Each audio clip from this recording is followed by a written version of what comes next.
it make you feel to see the past played out before your eyes on screen in a movie during the present? Well, I must say it's unbelievable. It's like an out-of-body experience. You see, these things actually did happen. And I was a consultant, so I know that it was real, and I had much to say about how Bob Sherman and Dick Sherman acted, and Don DeGrady acted, and Walt Disney acted, because I was there. And it was like watching home movies where somebody had hidden a camera in my life and had taken those pictures, because Mrs. Travers was very, very difficult. She just was determined to not have any happiness or frivolity in her stories, and yet we all adored her character and those wonderful adventures, and we wanted to have a great story to tell. And the way we could do it was that Mary Poppins comes in and straightens out a dysfunctional family. And she didn't want a dysfunctional family. She said, oh no, my father was gorgeous. Her father was a drunk who died when she was 8 years old. But she was protecting that image. That's the title, Saving Mr. Banks. How careful were the filmmakers led by John Lee Hancock to accurately portray the period, and was there anything you were particularly impressed by? I was impressed with the entire look of the film, the feel of the film. It felt like 1961 Disney Studios, and it felt like Australia in 1903 or 6, whenever it was.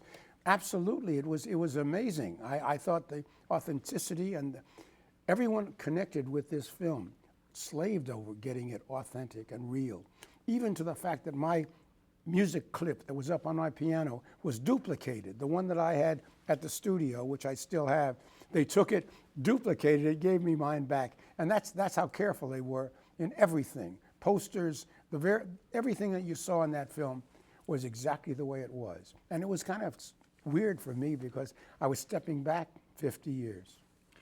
The brothers Sherman certainly come to life on screen.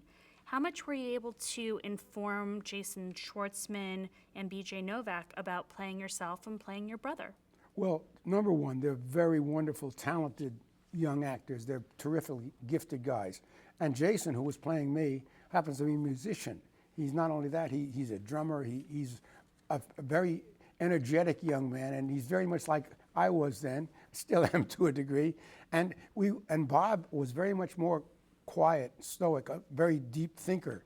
And that's exactly the way BJ comes off. And it was amazing. And these boys spent a lot of time with me, individually and together. And we talked, and they got to absorb what I was like and everything. And for example, Jason would watch the way I played the piano. He imitated the way I played. He learned how I fingered my songs and everything. I figured the keys.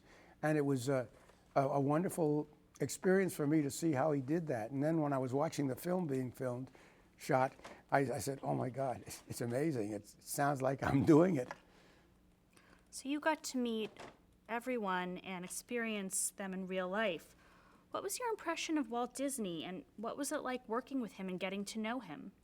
Walt Disney was one of the most marvelous men I've ever met in my life. He was an incredible, incredible storyteller.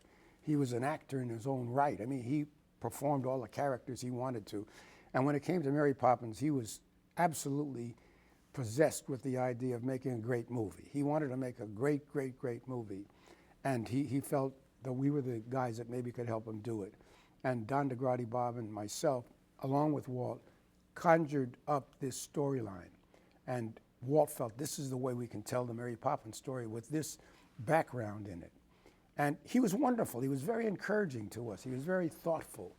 And he was like another father to us. He loved us, and we loved him very much. I still love him very much. Your songs have brought such pleasure to generations. Do you ever reflect on that? How does that make you feel? Very grateful to Walt and to Mrs. Travers for that wonderful character that she gave us. And I'm very humbled, very proud and humbled, and my brother is too. I speak for my brother Bob because we did these things together. We battled them out together, and we're very thrilled when the world seemed to embrace it. Do you have a favorite scene in the movie, a favorite memory from filming, or a favorite memory from that time? I have a favorite memory. All those questions can be answered with one thing. I do have a favorite scene, a very favorite moment. Feed the birds, tuppence a bag. It got to Walt. It really did, because it said what the story's all about. It doesn't take much to give love. Tuppence a bag is nothing, no money. And the father has to learn that he has to give himself to those children, to give them a life. And I think, and love. And the mother has to feel that. So this was the turning point when the father did take them out and fly the kite. But my favorite moment, my favorite song really was Feed the Birds. And why? Because Walt loved it so very much. He realized when we played it for him for the first time, that's the key to the whole story, isn't it? Right there.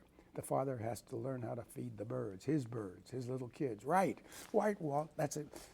Bang, we knew that we were on the same wavelength. And that we bonded right there, Walt and Bob and myself. And then what happened was, I told that story to Kelly Marcel, this wonderful writer who wrote the script. And she wrote a scene into the picture where everything is going bad. And I'm down, I'm feeling so unhappy. Bob's asleep on the couch in the office. Walt's downstairs sitting on a bench feeling depressed. He's losing his chance to do this great movie that he dreamed of. And I start playing Feed the Birds. And Walt comes upstairs and he comes in and he's listening to me. And typical of Walt, he never would say it's beautiful or gorgeous. He just looked, and when I finished playing the song, and he said, "That'll work." And that's Walt. That's true. That's what happened. Perfect. Thank you so much.